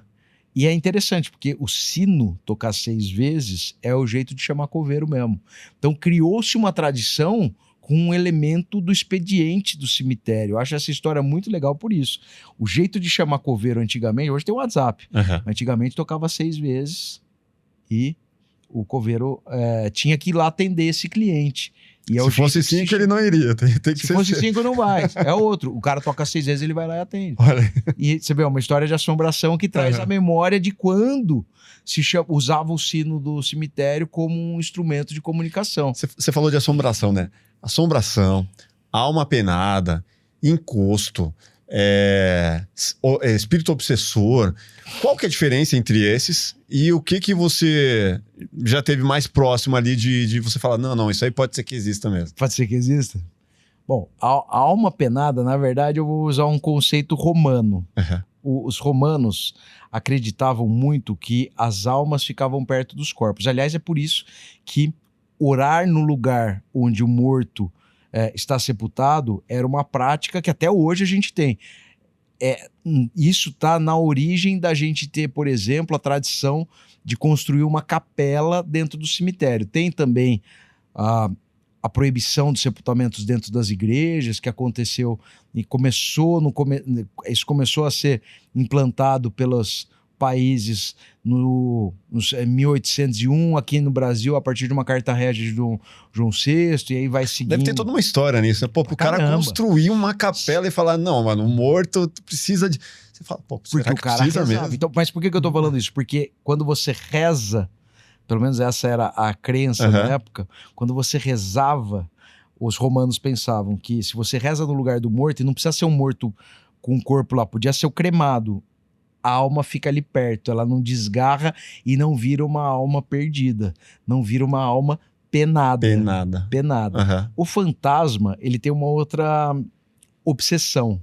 O fantasma, ele fica no ciclo maluco, no looping de tentar cumprir uma tarefa, ou então de saciar um desejo, ou de cumprir uma missão. Por exemplo, noiva fantasma. Por que existe noiva fantasma? Tem um monte de história de noiva fantasma pelo Brasil e pelo mundo. A noiva fantasma só existe porque pensou-se coletivamente num tempo que o propósito de vida de uma mulher era o de se casar com um homem. E a menina muitas vezes realmente era, né? Isso interrompido no curso desse acontecimento. Então a moça que tá na estrada indo casar e bate num caminhão e morre. Sim, atropelada na porta da igreja por ela é vista na estrada. A moça de Paranapiacaba, que era apaixonada pelo filho do inglês, do engenheiro inglês, e quando ele fica sabendo que o filho ia se casar com uma brasileira, no dia do casamento tranca o menino num porão, ela fica esperando, morre de vergonha das pessoas que estão lá no casamento dela, que não acontece, ela se joga de uma ponte e a partir disso vem a névoa de Paranapiacaba e cobre todo mundo. Cara, isso é 100% em razão do looping que ela entra para tentar ou para lembrar de que sua missão não foi cumprida. Sim. Ela tá nesse apego. Sim. Então, tava tão próxima, né? De concluir aquela meta, aquele objetivo. O encosto. O encosto é aquele espírito obsessor que fica perto de você e tenta te manipular para saciar uma vontade dele. Então, o cara que bebe fica, não sou eu, é o meu encosto que quer beber, e que o cara ficou com esse apego tão grande desse vício na matéria, que fica ali fazendo o cara, tentando o cara para ele beber, para fumar cigarro, muito próximo dele para saciar práticas ligadas a vícios, né? Exatamente. No geral. Os obsessores, muito, né? Ou então de inveja. Então eu lembro do Alexandre, né? Daquela novela A Viagem. Nossa, aquilo lá me dava medo, hein? Porra, mas Pô, aquela novela foi aterrorizante. Isso. Hoje não tem mais novela espírita, né? Não tem mais. Eu tinha um medo daquilo lá, véio. Meu Deus do céu. É interessante isso, né? As nossas novelas, no tempo que elas formavam opiniões, ou então traduziam as direções religiosas, culturais, né? Eu acho que o maior problema das novelas hoje é exatamente esse descolamento da cultura popular. Eu acho a melhor novela da história para mim é Roque Santeiro, que tinha um lobisomem. Eu sou apaixonado por lobisomem até hoje por causa da novela Roque Santeiro. Tinha o professor Astromar, que era o Rui Rezende, e até hoje eu sou doente por lobisomem.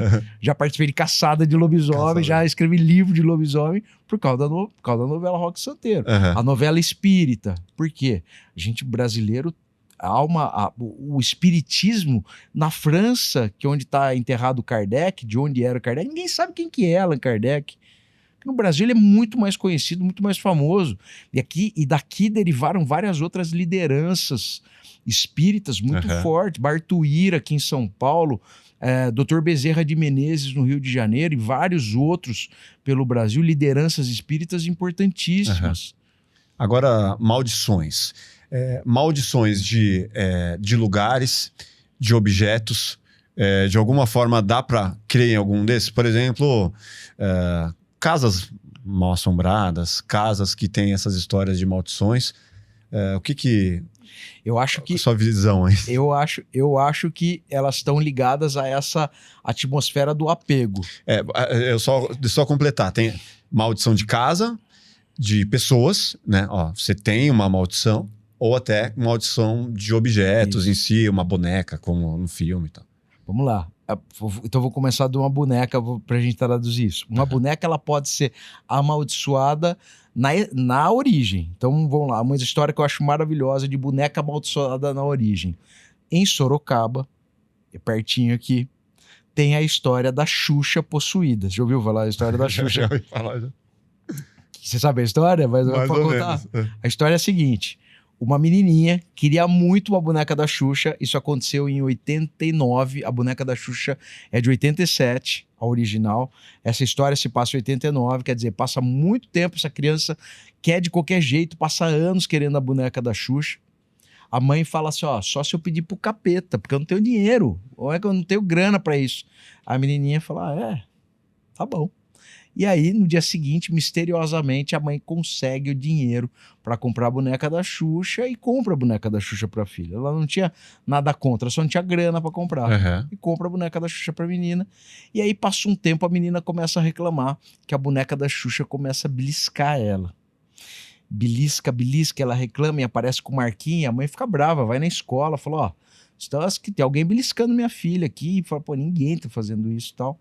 E aí tem duas versões. Uma que um dia a mãe presencia a boneca da Xuxa, porque a boneca da Xuxa também começou a ganhar novas formas. Então ela começou a ficar com o seio maior, começou a ficar com o rosto um pouco mais... com cara de mais demoníaca, assim. E aí a mãe ficou preocupada e levou pro padre. E aí diziam que essa boneca tinha sido levada pro Museu Sacro da Catedral de Sorocaba.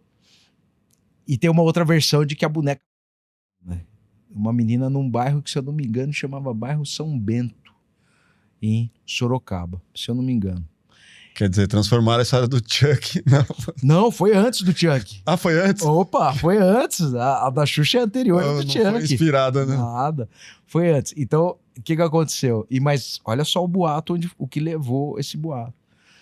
A população tentou invadir a igreja para matar, para queimar, para linchar a boneca da Xuxa, que para todo mundo tava lá. E o padre falou, gente, pelo amor de Deus, não existe isso, não tem nada aqui. Falou com jornalistas, falou, vão para casa de vocês, estão com muito tempo, vão arrumar o que fazer, porque não tem boneca nenhuma aqui. Então, a boneca foi amaldiçoada porque ela nasce de um pacto, ela nasce de um desejo demoníaco.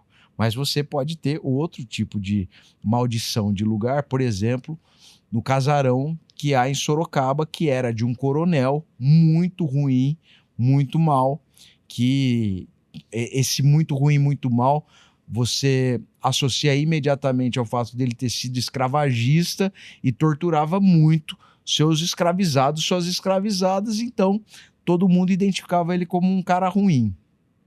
Dizem, por ser um cara muito ruim, muito avarento, ele deixou um tipo de tesouro escondido dentro dessa casa. E o que acontece depois que ele morre? Ele não vai embora da casa. E o que acontece hoje nesse casarão? Ele está completamente abandonado. E ninguém vai lá, ninguém consegue, não tem um destino para aquilo a não ser o abandono. Porque você pode ter lugares que, tem um fantasminha aqui, tem outro fantasminha ali, mas você tem outros lugares que as coisas simplesmente não acontecem, não se desenvolvem, não vão para outro lugar, fica simplesmente relegado à ruína, que é exatamente o que aconteceu em Araraquara. Então, eu acho que tem essas duas espécies. Sim. Uma que nasce demoníaca já mesmo, e a outra que, a partir do apego de alguém, acaba se tornando amaldiçoada. E aí o terceiro de pessoas. Isso. De pessoas amaldiçoadas. Eu gosto muito da maldição do lobisomem, só que toda hora eu tento falar do lobisomem aqui. O lobisomem, ele tem algumas maldições que são hereditárias. Essa do lobisomem, por exemplo. O 7º filho, homem, de uma linhagem de outros 6 meninas, se não for batizado pela primeira filha, vira lobisomem. Essa é uma história muito legal, nossa. Há uma variação de que pode ser o 7º filho homem de outra linhagem, de uma linhagem de outros 6 homens. Uhum. Então, o 7º filho homem de uma linhagem de outros 7. E essa tradição, ela é tão curiosa, que na Argentina tem o padrinazgo presidencial, que obriga, não estou falando retoricamente, obriga o presidente da República, ou a presidente da República batizar o 7º filho de uma família o 7º filho que acaba descendendo de uma família que tem outros 6 meninos em sequência. E para as meninas, obriga, por lei. É lei. E a gente tem também as meninas na Argentina, a 7ª filha de uma linhagem de outras 6 meninas, também há essa obrigatoriedade, mas ela vira uma bruxa e o menino vira um lobisomem. Então tem as maldições. Claro que na lei não fala que é por medo de virar lobisomem, mas originalmente eu acredito que passe um pouco por isso também. Porque essa cultura do 7º filho, eu acredito que venha de uma tradição guarani, que vem do Paraguai, vem do sul do Brasil, que diz que o 7º filho, que é homem, o 7º filho de Querana e Itaú, que são entidades mitológicas, é um lobisomem, é o Luizon. Uma das origens do nosso lobisomem aqui, que é muito vasta, né, muito plural, eu acredito que venha do sul do Brasil, que seja Guarani, que acredita ao 7º filho desse casal, que é uma prole amaldiçoada por Jaci, que é um dos lobisomens que a gente tem. A gente falou do Chuck, e se você pegar mesmo, faz muitos anos que eu assisti. 88. Mas eu lembro muito bem daquela cena no qual ele tá transferindo, né? Que ele faz com os dedinhos assim. Que ele tá lá, aquela cena noturna assim, tá transferindo a alma dele, né? Pro boneco. Você lembra bem desse filme? É um dos filmes mais apavorantes da minha vida até hoje.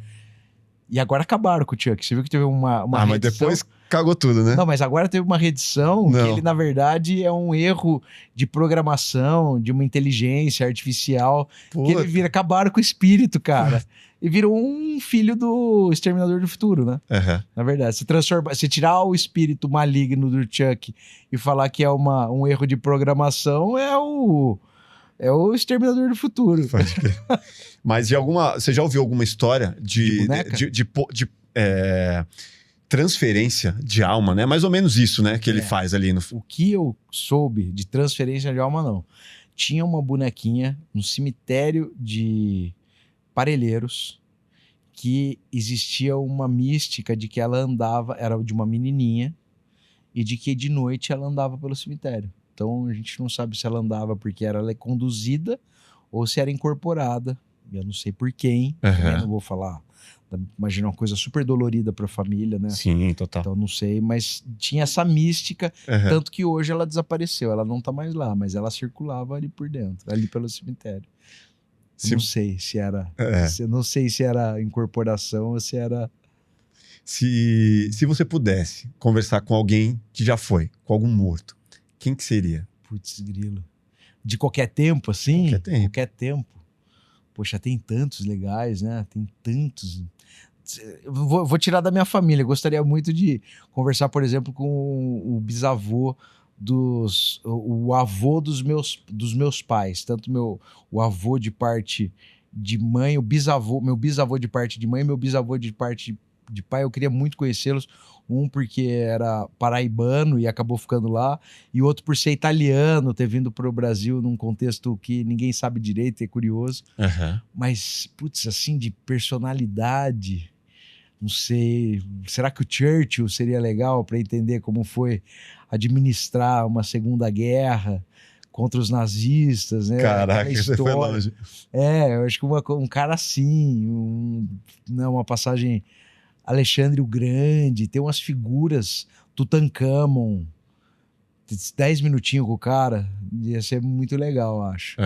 Uma figura, Cleópatra. Mas se fosse uma figura religiosa? Religiosa. Você foi mais para figuras históricas, né? Religioso. Eu queria falar com o Judas. Eu estava lendo essa Páscoa o Evangelho de Judas. E, a partir do Evangelho de Judas, há uma leitura de toda a situação que houve entre Jesus de Nazaré e os apóstolos, e esses manuscritos, eles ficaram escondidos muito tempo e foram muitos destruídos, mas a partir dessa ótica, Judas não traiu Jesus. Jesus pediu para Judas fazer tudo o que ele fez. E eu acho que essa figura, eu queria muito saber se ele era um traidor mesmo, ou se ele foi um cara que segundo o Evangelho de Judas, só Judas sacou tudo que Jesus estava fazendo aqui. E ele quis se libertar. Então não foi uma traição, na verdade. Ele sacou o quê, especificamente? Ele sacou que Jesus queria ir embora. Que Jesus era o Espírito Santo incorporado em uma figura terrena. Sim, um homem. Num homem. E ele falou, eu preciso ir embora. Ele não podia simplesmente se matar, evidentemente. E falou, vamos lá, me ajuda a fazer isso. Ele falou, pô, mas como é que eu vou fazer isso? Eu não vou te matar. Nossa, a teoria da conspiração. Não, mas tá no... Esse é um livro que foi publicado pela NetGeo, muito legal, e agora já tem outras publicações. E foi, acho que em 2006 ou 2007, que encontraram esses manuscritos e eles foram traduzidos. Talvez Judas. Quer dizer, Judas, você é mesmo esse cuzão aí que todo mundo fala? Ou você... não. Ou você limpa é um sua barra aí, vai, me conta. Eu te dou 10 minutos pra você me convencer. Você não é esse cuzão aí. Bom, temos um título do episódio. Eu queria ver Judas. Eu queria conversar com Judas. Quero conversar com Judas. Queria conversar 5 minutos com o Judas. Não tem um café com o Senhor? Tem café com o Judas. Puta, mano. Aí já vem os evangélicos xingar a gente aqui. Eles... Tá tudo bem, pô. Eles pagam lá com cartão alguém, mas não é. Eu também acho que esse lance de evangélico, existem várias denominações e pessoas incríveis, né? É legal a gente lembrar, porque parece que é tudo doidinho da Praça da Sé e tal. Tem muita gente preparada, inteligente, teólogos importantíssimos. E tem, claro, os aproveitadores, mas isso também é típico de todo lugar, né? Na verdade, o que eu conto aqui pra galera que vem normalmente, com tantas pessoas que eu tenho conversado da área de espiritualidade, religiosidade e do sobrenatural, quanto mais eu ouço essas histórias, mais eu me afasto de religiões. Religiões, eu tô enxergando cada vez mais como projetos de manipulação de massa, de pessoas e tudo mais. Historicamente, é muito interessante, né? Porque a gente tem, em vários momentos históricos, uma separação. Isso, olha a inteligência dos caras de antigamente. Lógico, eram muito tendenciosos, porque eles se valiam da outorga divina para serem monarcas, para serem reis, né? Mas eles começaram, depois de um tempo, querer se afastar da igreja também, porque a igreja tinha muita influência, e a gente tá fazendo esse caminho contrário, né? A gente tem hoje, cada vez mais afunilando nossa vida pública para critérios religiosos, e eu acho isso um equívoco tremendo, porque, cara, a gente precisa ser livre para acreditar no que você quiser, de verdade, para todo mundo, no que tiver afim. Para mim, religião é caminho, não é fim. Não é final. Você não vai entrar numa religião e pronto, estou salvo. Não, cara. Você pode ser da Umbanda, você pode ser evangélico, você pode ser católico, você pode ser da Quimbanda, budista. Se você for um merda, você vai ser um merda do mesmo jeito. Sim. E outra, salvo do quê? Salvo de nada. Porque outra coisa também que eu acho legal. Eu tava falando disso com o Dani outro dia. Que, para mim, o legal é você não fazer o que você faz, ou então levar a sua... ter sua conduta pautada pela promessa. E ética, pela promessa. Porque faz porque tem que fazer. Exato. Faz porque aquilo é de verdade, é sincero. Não é porque você vai passar por um julgamento e vão te dar um acesso. Promessa de paraíso. Não precisa, cara. Faz porque é o certo. É isso aí. Né? E outra coisa, né? Pra mim, espiritualidade é prato de comida na mesa. É de quem tá com fome. Pra mim é isso. Como assim? É saúde. Você é legal, você é espiritualizado, é blessed, é zen, é o que é. Você leva uma marmita para um cara que tá com fome, você ajuda um orfanato, você ajuda uma obra, você faz alguma coisa, você não faz, você trata bem quem te serve, você não faz isso, mano, você pode falar o que você quiser pra mim, que eu não acredito em nada do que você fala. Nada. Nada, zero. Pode... Boto fé.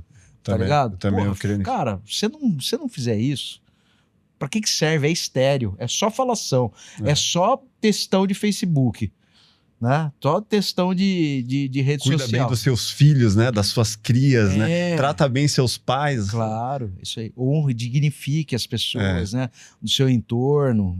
abraça quem precisa de um abraço, enxerga quem está invisível. Eu acho que isso aí está muito acima de qualquer religião. Então, assim, fiz o catecismo, né? Tem ali uma... Tem essa origem católica. Tem uma origem católica e tal. Eu gosto do catolicismo, viu? Mas eu nunca... Depois de uma certa idade, você começa a enxergar muitos pontos falhos, né? E aí você fala, puta, deixa eu ver outros caminhos, tal. Não de frequentar outras religiões, mas... a partir do podcast eu tenho acesso a muitas pessoas, e aí você vai vendo, puta, mas isso aqui não fecha conta, isso aqui não fecha conta. Nenhuma fecha. Sabe? Nenhuma. Mas não é pra fechar, porque ela é uma estrada que leva pra algum lugar. Quando fecha a conta, quando a gente juntar os pés. Se não juntar os pés, você nunca vai saber o que acontece. A gente só vai ter essa certeza quando morrer. Mas você agora pergunta mesmo, você tem percebido um aumento muito grande do interesse nesses temas? Porque a minha impressão, não sei se é porque eu vivo numa bolha de cemitério e a gente está o tempo inteiro se deparando com esse interesse das pessoas, mas me parece que há uma busca maior no universo digital de temas como esse. Com certeza. Espiritualidade. E isso, para mim... é interessante porque traduz o vazio do mundo. Traduz, para mim, esse desencanto que a gente tem vivido. Essa busca pelo sobrenatural, pela afirmação das suas próprias crenças e convicções. Né? Tem muito viés de confirmação que a gente faz. Sim. Eu sei, eu acredito, é verdade. Tem muito esse jogo. Não, eu vejo isso, né? Não à toa. O nosso episódio mais assistido do canal é um episódio com Wagner Borges, falando justamente de espiritualidade, sem puxar sardinha para religiões, né? Desmistificando mesmo. E é algo que eu percebo que as pessoas, né, a partir de uma forma um pouco mais cética de ver, e até leiga, né? Esclarecendo dúvidas reais que muitas pessoas se identificam, as pessoas vêm buscar no canal, que não é um canal de espiritualidade, mas eu, de uma certa forma, eu tento traduzir o que eu vejo no meu entorno, que são as dúvidas que a maioria das pessoas tem. E você não fica pregando para convertido, literalmente. Você Pelo contrário, eu estou quase pregando para fuja das religiões. Fuja, Não estou pregando isso, né? Mas assim, eu vejo que, para mim, independente de religião, tudo isso que a gente falou, de você ser um cara ético, digno, moral, saber tratar as pessoas, é muito mais importante do que qualquer religião. Então, assim, não, eu falo brincando com as minhas filhas, né? Vou virar o anti-religião, mas não vou virar esse cara. Mas... Porque você já vai estar criando uma religião. Igual o ateu, né? O ateu, ele tem tanta fé de que não existe o além que ele prega para você, venha para o ateísmo. Pô, você tá pregando de qualquer forma. Sou ateu, graças a Deus. Ateu, graças a Deus.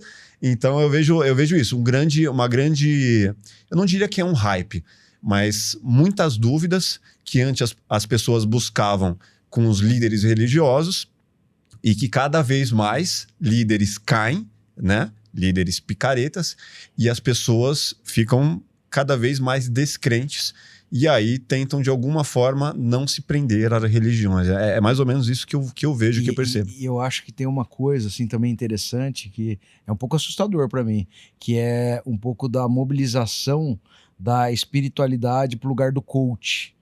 Essa é uma teoria da prosperidade. Teoria da prosperidade. E tem a outra teoria hoje, que é a teologia da prosperidade. A teologia da prosperidade. E tem a teologia da dominação, que aí tira de Jesus a potência e coloca em Davi, que Davi era um cara meio bastante controverso, né? Em suas práticas, em seus comportamentos, e que todo mundo fala, bom, se ele tá aí é porque Deus quis que ele tivesse. Então coloca um pouco dessa ideia de imposição dos lugares, né? Então eu tô aqui porque foi Deus que você fez sucesso, porque Deus quis que você fizesse. É uma loucura isso pra mim.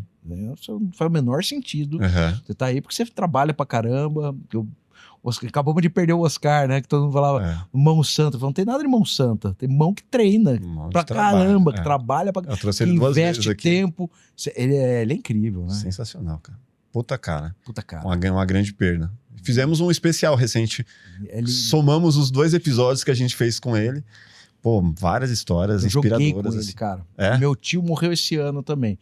Minha tia foi casada com o Marquinhos. É o Marcos Abdala Leite. O Leite Abdala, agora eu não lembro do seu nome. Mas era o Marquinhos do basquete. Foi o primeiro draftado da NBA da história. Olha aí. E também não aceitou jogar a NBA porque seria obrigado a não jogar mais pela seleção, assim como o Oscar. Então, e eles foram campeões do mundo juntos, com o Sírio, tudo. E a gente fez um jogo uma vez em Campinas para arrecadar recursos para um outro jogador chamado Adilson, que estava passando por uma dificuldade econômica e tal. Foi um jogo em homenagem a ele e todos os recursos foram destinados a ele.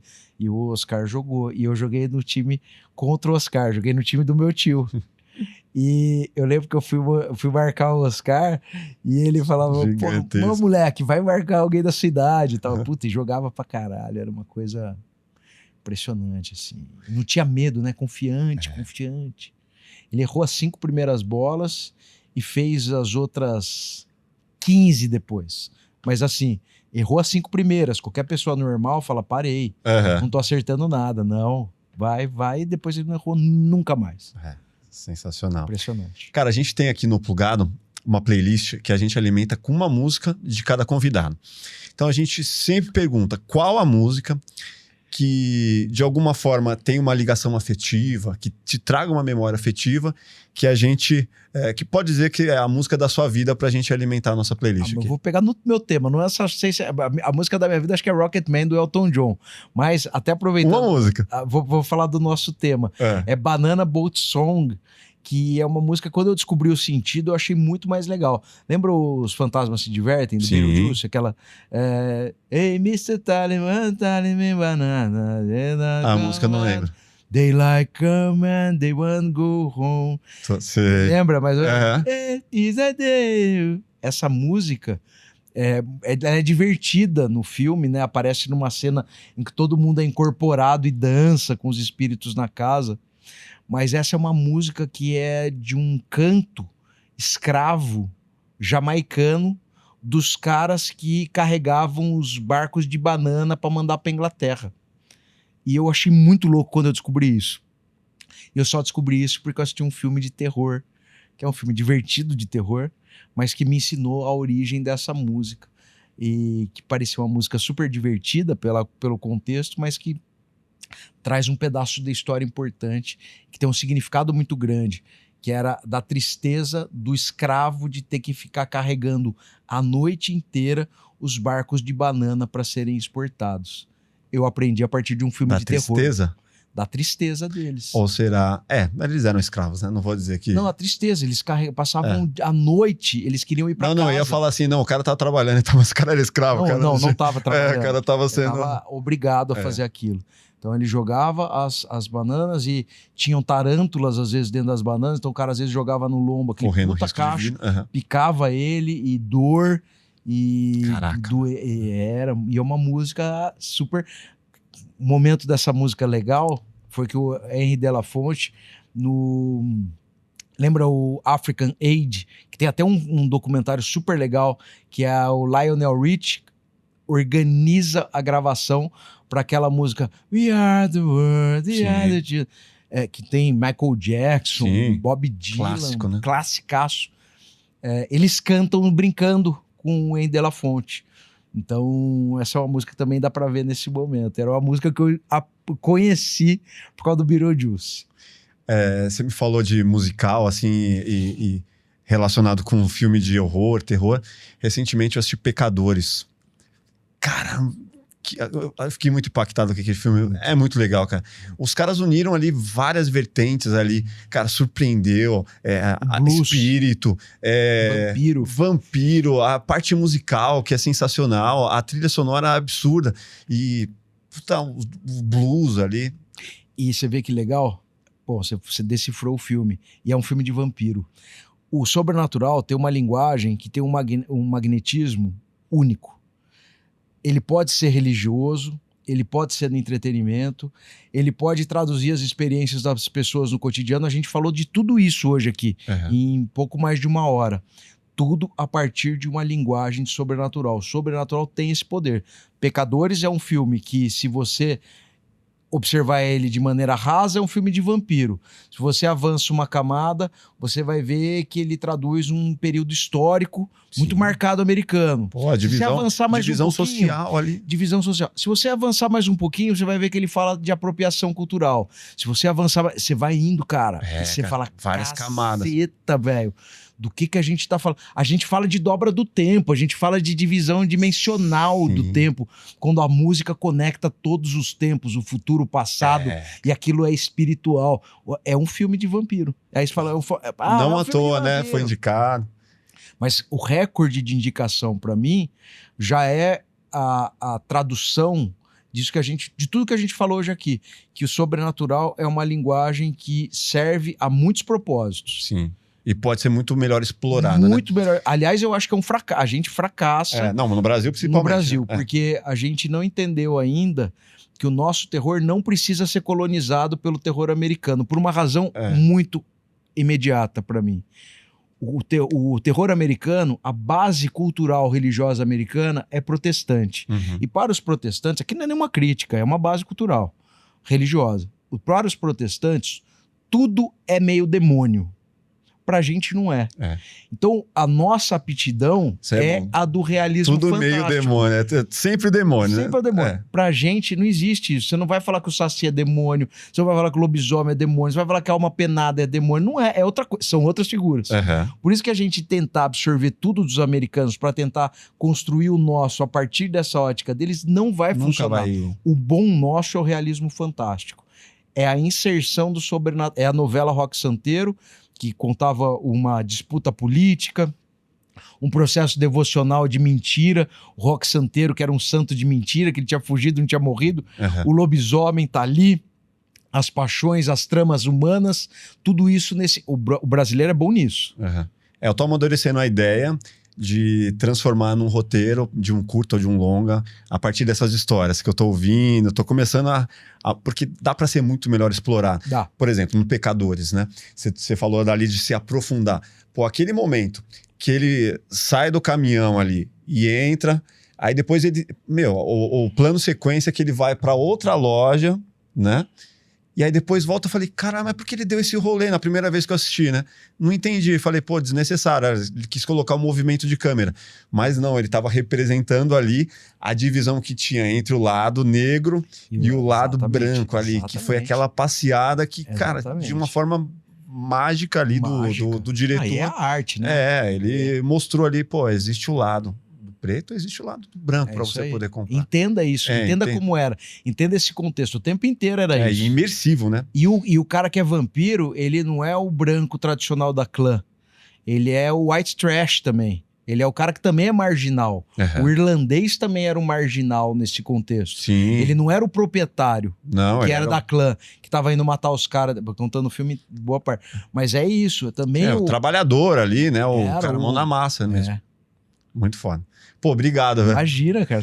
Dá pra fazer mais episódios, até falando de cultura de filmes mesmo. A gente poderia fazer um desse, né? Mas você vê que legal, a gente falou da linguagem dele, que é mais, pra mim, assim, quando eu assisti e o nosso próprio filme, O Agente Secreto, também tem uma figura que é uma criação mitológica do Recife, que é a perna cabeluda, eu que também está no contexto do filme, mas que também está no contexto. E que também fazia parte da perna cabeluda, também fazia parte do cotidiano da cidade. Então é legal. Então, tinha matérias ali, aquilo ali é inspirado mesmo, tem? Na verdade, assim, a perna cabeluda, ela foi criada por um jornalista, que ele conta, tá? Que ele não tinha muita notícia, e aí eles meio que criaram lá, e depois começaram as ocorrências de aparição da perna cabeluda pela cidade. A perna cabeluda nasce perna fantasma da Tiúma, que é um tipo de região próxima, não é exatamente no Recife, é meio que um distrito mais próximo, e aí começa a aparecer, e o primeiro relato dela mesmo, ela aparece numa casa de um cara e essa perna cabeluda chuta o filho dele e a empregada doméstica. E aí, eu acho que ele chama Raimundo Carreiro, é o jornalista que se apresenta como o pai da perna cabeluda, mas muito nesse sentido. Falou, não tinha nada o que falar, a gente precisava de uma matéria para ter impacto e pumba, colocar. Deu impacto. Foi muito. Mas eu já fiz minha crítica aqui, o Agente Secreto, achei... cara, muito arrastado. Cara, tem muitas críticas, assim. Dava pra fazer em 40 minutos, Puta, a galera fala. Por mais que, pô, a atuação do Wagner Moura realmente digna e tal, mandou bem. Mas, puta, mano, muito arrastado. Tem várias críticas que eu já fiz aqui. Eu acho legal que tem algumas coisas também de mitologia, né? O gato que olha para os dois lados. Né? Que é meio assustador, né? Aquele gato ali. Super. Não, tem várias coisas legais. Não, a direção de arte é muito legal. Né? A estética, a fotografia é boa. Eu acho que a gente tem filmes que... Se a gente tivesse toda a força do marketing, da propaganda que foi feito, por exemplo, Cidade de Deus, pra mim, é uma obra-prima. Porra, pra mim... Cidade de Deus é uma obra-prima. Cidade 10. É uma obra-prima em todos os outros. Até eu Ainda Estou Aqui. Puta, esse eu nem tive paciência de ver. É legal, é legal. Eu acho que é legal e... pelo contexto, assim, de tudo que... Tudo, mas assim, Cidade de Deus, pra mim, é uma obra-prima do cinema. Assim, Fernando Meirelles, eu quero muito trazer ele aqui. Ele é incrível, né? Também, ele é super legal. Pô, já dá pra começar. Isso aí. Pô, obrigado. Imagina, cara, foi um prazer, cara. Tô aqui sempre. Maravilha. E obrigado a você que está aqui até agora. Gostou das histórias? Se inscreva no nosso canal, deixe seus comentários e até o próximo Plugado Podcast. Grande abraço. Valeu.